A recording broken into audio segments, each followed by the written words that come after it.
ఈరోజు మాతో పాటుగా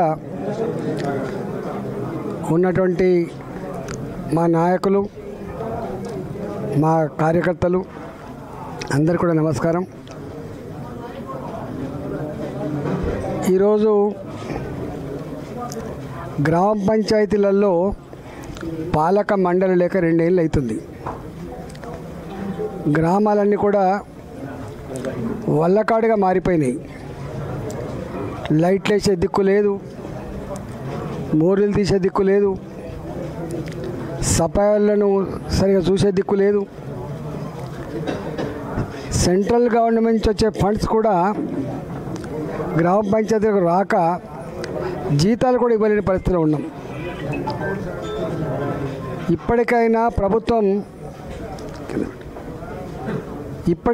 ప్రభుత్వం తక్షణమే గ్రామ పంచాయతీ ఎన్నికలు జరపాలని చెప్పి డిమాండ్ చేస్తున్నాం. మేము మీ క్యాబినెట్ నిర్ణయం ఏది తీసుకుందో డిసెంబర్ మాసంలో ఓడగొడతా అని చెప్పి తక్షణమే జరపాలని చెప్పి డిమాండ్ చేస్తున్నాం.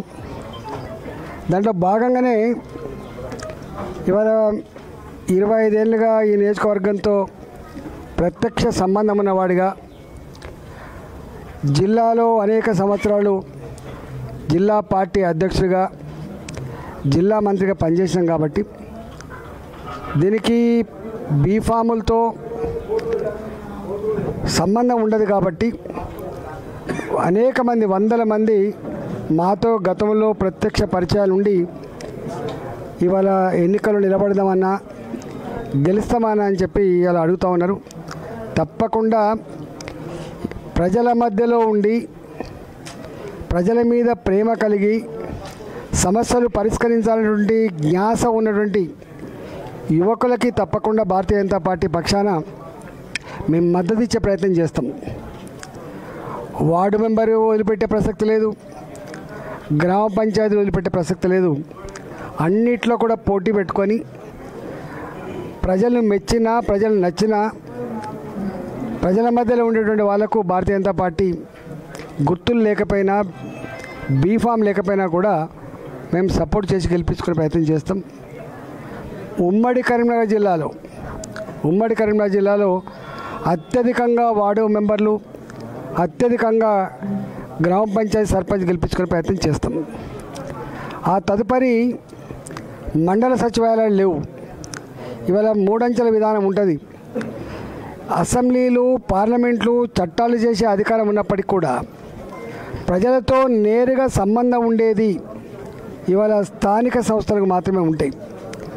నేను 100 సార్లు చెప్పినాం, నా వార్డు మెంబర్కు ఉండే అవగాహన ఇవాళ సర్పంచ్కు ఉండే ఆస్కారం లేదు, నా సర్పంచ్కు ఉండే అవగాహన ఎంపీపీకి ఉండే ఆస్కారం లేదు, ఎంపీపీలకు ఉండే అవగాహన ఇవాళ ఎమ్మెల్యేలకు ఉండే ఆస్కారం లేదు.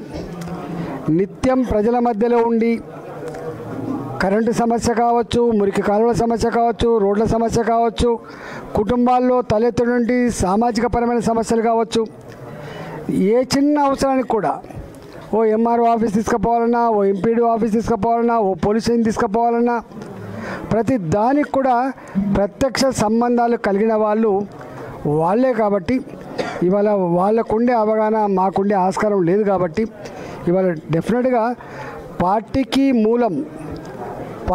మూలం ఇవాళ పార్టీ యంత్రాంగం ఉన్నప్పటికీ కూడా వార్డు మెంబర్ స్థాయి నుంచి మొదలుపెట్టి జిల్లా పరిషత్ వరకు ఏ పార్టీకి అయితే పట్టు ఎక్కువ ఉంటుందో ఆ పార్టీకి భవిష్యత్తు ఎక్కువ ఉండే ఆస్కారం ఉంటుంది. కాబట్టి ఆ పార్టీ ఎమ్మెల్యే ఎన్నికల్లో, ఎంపీ ఎన్నికల్లో కూడా ఈజీగా గెలుచుకునేటువంటి ఆస్కారం ఉంటుంది. కాబట్టి ఇంతకుముందు చాలామంది అనుకున్నట్టుగా గ్రామ పంచాయతీ ఎన్నికలకు ఇంత ఇంపార్టెన్స్ ఇయ్యరు, మండల పరిషత్తు, జిల్లా పరిషత్కి అంత ఇంపార్టెన్స్ ఇయ్యరు అనేటువంటి మాట తప్పు.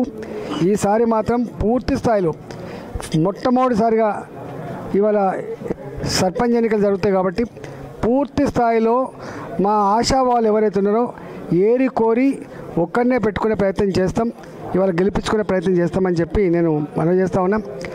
ఆ తదుపరి వచ్చేటువంటి మున్సిపాలిటీ కూడా మాకు 2 ఉన్నాయి. మున్సిపాలిటీలో కూడా ఇవాళ బీఫామ్లు ఉంటాయి, దానికి పార్టీ పరంగా గుర్తులు ఉంటాయి. కాబట్టి ఇప్పటి నుంచే ఇవాళ మేము బూతులలో పటిష్టం చేసుకొని గతంలో ఎట్లయితే గెలుచుకున్నాం హుజరాబాద్లో, జమ్మికుంటలో ఎట్లయితే గెలుచుకున్నామో అదే పద్ధతి గెలుచుకుంటామని చెప్పి మనం చేస్తూ ఉన్నాం. ఇవాళ మాకు ఇక్కడ 100 పైన గ్రామ పంచాయతీలు ఉన్నాయనుకుంటా నాకు తెలిసి. కొత్తగా మారిన తర్వాత 107 గ్రామ పంచాయతీలు ఉన్నాయి. మెజార్టీ గ్రామ పంచాయతీలు పూర్తి స్థాయిలో మండల పరిషత్తులు, పూర్తి స్థాయిలో జిల్లా పరిషత్, జిల్లా జడ్పీటీసీలను గెలిపించుకునేటువంటి సత్తా ఇవాళ మాకే ఉంది. అదేవిధంగా కౌన్సిలర్ని కూడా ఇక్కడ 30 మంది కౌన్సిలర్లు, హుజరాబాద్లో 30 మంది కౌన్సిలర్లు, అక్కడ కూడా పూర్తి స్థాయిలో గెలిపించుకోవడం కోసం మేము ఎట్లయితే ఎమ్మెల్యే ఎన్నికల్లో కష్టపడ్డామో, మా గెలుపు కోసం ఎన్ని ప్రయత్నాలు చేసామో, ఈ స్థానిక సంస్థల గెలుపు కోసం కూడా పూర్తి స్థాయిలో ఇక్కడే ఉండి పనిచేస్తామని చెప్పి మా కార్యకర్తలు కూడా మేము వివరించడం జరుగుతుంది. త్వరలోనే బూతుల వారీగా మా కీ ఓటర్స్ ఉంటారు, ఇన్ఫ్లుయెన్షియల్ ఓటర్లు ఉంటారు, అదేవిధంగా మాకు ఉన్న బూత్ కమిటీలు ఉంటాయి. అందరితో పెద్ద ఎత్తున ఒక మీటింగ్ ఏర్పాటు చేసి ఎన్నికల స్ట్రాటజీని త్వరలోనే ఖరారు చేసుకొని మా యంత్రాంగం అంతా కూడా, మా కార్యకర్తలు, మా నాయకులంతా కూడా రేపు స్థానిక సంస్థల ఎన్నికల కోసం ఇలా ముందుకు కలుతారని చెప్పి విజ్ఞప్తి చేస్తున్నాం. రెండవ అంశం ఏంటంటే, ఇవాళ మళ్ళీ పంటలు చేతికి వచ్చినాయి. ఎక్కడ కూడా సకాలంలో కాంటాలు కావట్లేదు. కాంటాలు అయి రైస్ మిల్లుకు పోయిన తర్వాత 2 రోజులు, 3 రోజులు, 4 రోజులు సతాయిస్తూ ఉన్నారు. 40 కిలోల బస్తాకే 3 కిలోల వడ్లు కట్ చేస్తూ ఉన్నారు. క్వింటల్ వడ్లు అమ్మాలంటే 7.5 నుంచి 8 కిలోల తరుగు తీస్తూ ఉన్నారు. ఇవాళ అమ్మబోతే అడవి లెక్క తయారైంది. అయ్యా, మేము 6 కాలం కష్టపడి వడ్లను పండిస్తే మార్కెట్కి పోతే ఇలాంటి దోపిడీ ఏందని చెప్పి అడుగుతూ ఉన్నారు. నేను ప్రభుత్వాన్ని విజ్ఞప్తి చేస్తున్నా, నువ్వు గతంలో సన్న వడ్ల కోసం 500 రూపాయలు బోనస్ ఇస్తా అని చెప్పినావు. ఇప్పటికీ పూర్తి స్థాయిలో అందరికి ఇవ్వలే. తక్షణమే పాత బోనస్ అయితే 500 రూపాయలు డిక్లేర్ చేసాము, అందరికి ఇవ్వాలని చెప్పి నేను డిమాండ్ చేస్తున్నా.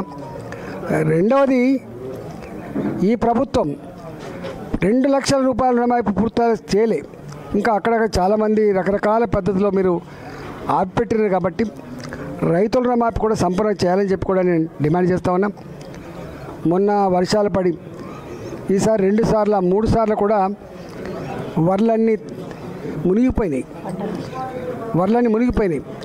మన చివరికి వచ్చినటువంటి తుఫాను మొత్తం మట్టిపాలు చేసింది.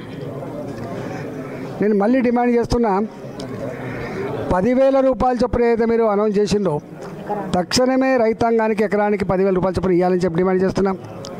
ఇసుక మేటలు, భూముల కోతల మరమ్మతు కోసం కూడా ప్రభుత్వం పూర్తి స్థాయిలో సపోర్ట్ చేయాలని చెప్పి నేను డిమాండ్ చేస్తూ ఉన్నా. అదేవిధంగా వాగుల పక్క పంటి అటుపక్క మోటార్లు కొట్టుకుపోయినాయి, ఇవాళ పైపులు కొట్టుకుపోయినాయి. మన జూపాక లాంటి ప్రాంతంలో రోడ్ల మీద పోసినటువంటి వడ్లు కూడా మొత్తం రోడ్లతో సహా కొట్టుకుపోయినాయి. కాబట్టి అలాంటి రైతాంగానికి కొంత ఆదుకోవాలని చెప్పి నేను డిమాండ్ చేస్తున్నా.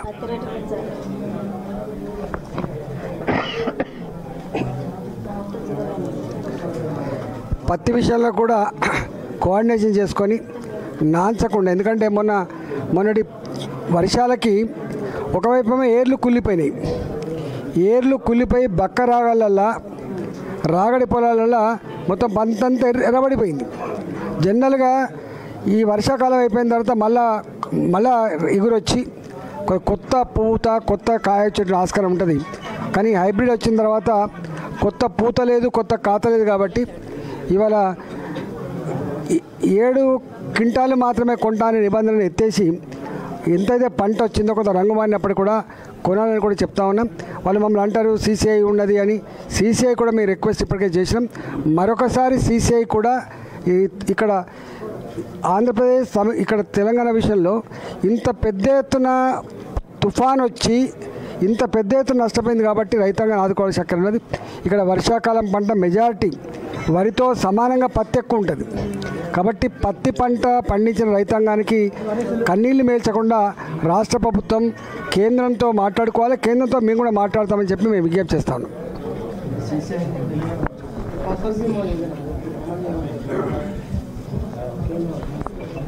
అంటే రాష్ట్ర ప్రభుత్వం చేయాలి. ఫసల్ బీమా అన్ని రాష్ట్రాలకు కేంద్ర ప్రభుత్వం సిద్ధంగా ఉంది.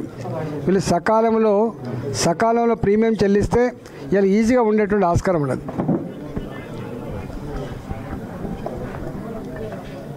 సార్ స్థానిక సంస్థల ఎన్నికల్లో బీఫామ్ అందరికీ పార్టీ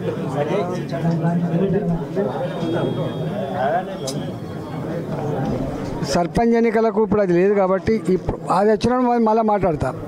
ఇప్పుడు సర్పంచ్ ఎన్నికలకు ఆ ప్రస్తావన లేదు కాబట్టి మేము మంచి నిష్ణాతులని ప్రజలలో ఉండే వాళ్ళను నేను ఇంతకుముందు చెప్పిన లక్షణాలను పెట్టుకుంటాం. పార్టీ పరంగా మతాలను కులాలను పెట్టుకున్న పార్టీ ఈ రెండు ఇష్యూస్ చేయి, దాని తర్వాత మళ్ళీ ఉన్నాయి కదా నా లైవ్ ఉంది కదా నేను మాట్లాడిన లైవ్ అంటుంది మళ్ళీ వేసుకోవాలి. లేదు నిన్న కౌంటర్ ఇచ్చారు కదా కౌంటర్లు ఎన్కౌంటర్లు ఉండవు.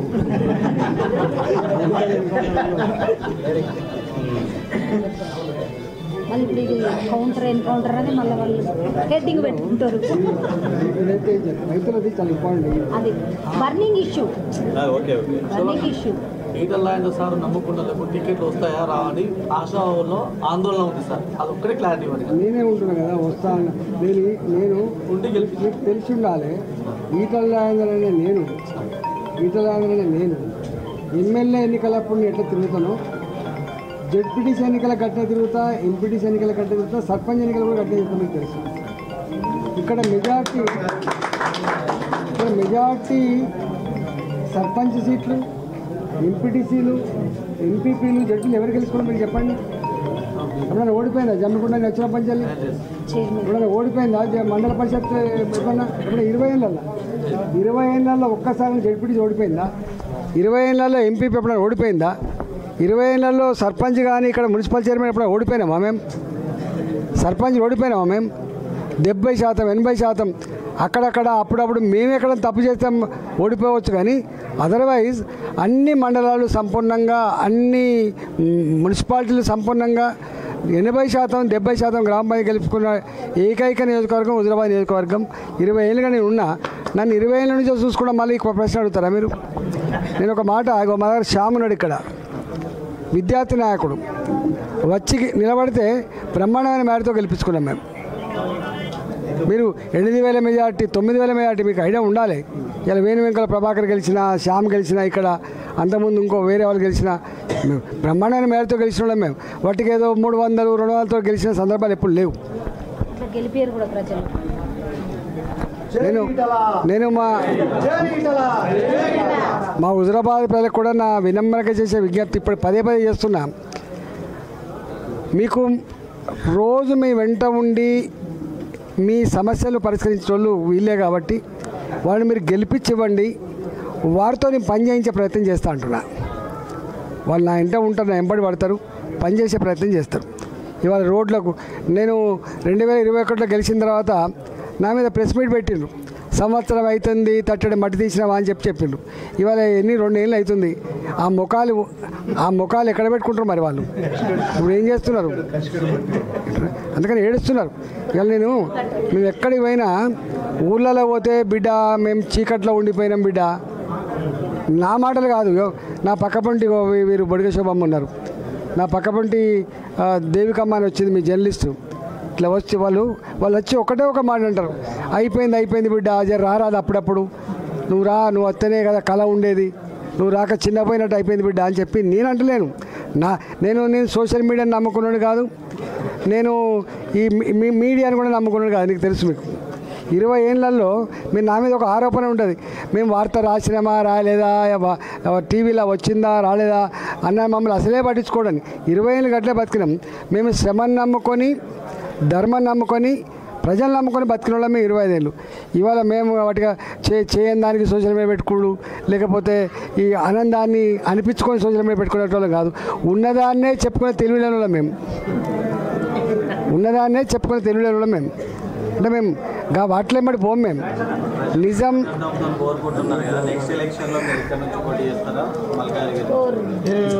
ఇప్పుడే ఎందుకు చెప్తున్నావే, నన్ను 25 ఏళ్ళు గుండెలో పెట్టుకున్న గడ్డ హుజురాబాద్ గడ్డ. తప్పకుండా ఈ ప్రజలు మర్చిపోతామా? ప్రజలతో నా బంధం పోతుందా?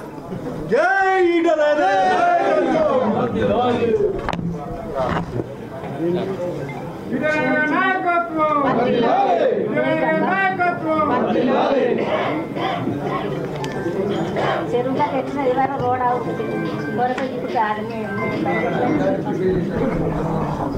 మీరు ఎప్పుడైనా రాస్తున్నారే మరి తట్టని మట్టి తీయాలని చెప్పినావు కదా బిడ్డ, నువ్వు 100 కిలోమీటర్ స్పీడ్లో పోయేటువంటి 4 లేన్ల రోడ్లు ఎవరు వేసిండ్రు? అప్పుడు అడుగుతూ రాస్తుండ్రా? మీరు ఎప్పుడైనా రాస్తుండ్రా? మీరు ఏమైనా స్పెషల్ స్టోరీస్ అని రాస్తారు కదా, గ్రౌండ్ రియాలిటీ మీద ఆధారపడి మీరు రాస్తారు కదా. మరి ఆనాడు తట్టని మట్టి తీయాలని చెప్పినావు కదా, మరి వాళ్ళు 100 కిలోమీటర్ల స్పీడ్తో నడిచే పరిగెత్తే రోడ్లు ఎక్కడి నుంచి వచ్చినాయి? ఇవాళ ఒక కంటి రెప్పపాటు కరెంటు పోకుండా పెట్టిన సబ్స్టేషన్లు ఎక్కడి నుంచి వచ్చినాయి? ఇవాళ మేము తలుక్కున మెరిసేటువంటి దవాఖానలు ఎక్కడి నుంచి వచ్చినాయి? కొంతమంది అంటారు ఇవి చెక్ డ్యాములు. చెప్పుండా మేము హుజరాబాద్లో ఏం జరిగిందో చెప్పుంటామా మేము? ఇన్సల్ట్ కదా అది. కమలాపూర్లో పోయి చూడు ఏమవుతుందో. అందుకనే ఇలా అంటే దొంగ మోకాలకు అర్థం కావు. అబద్ధమే ధ్యేయంగా బతికేటోళ్ళు కదా వాళ్ళకి ఎవడేం చెప్తాడు? ప్రజలే బుద్ధి చెప్తారు.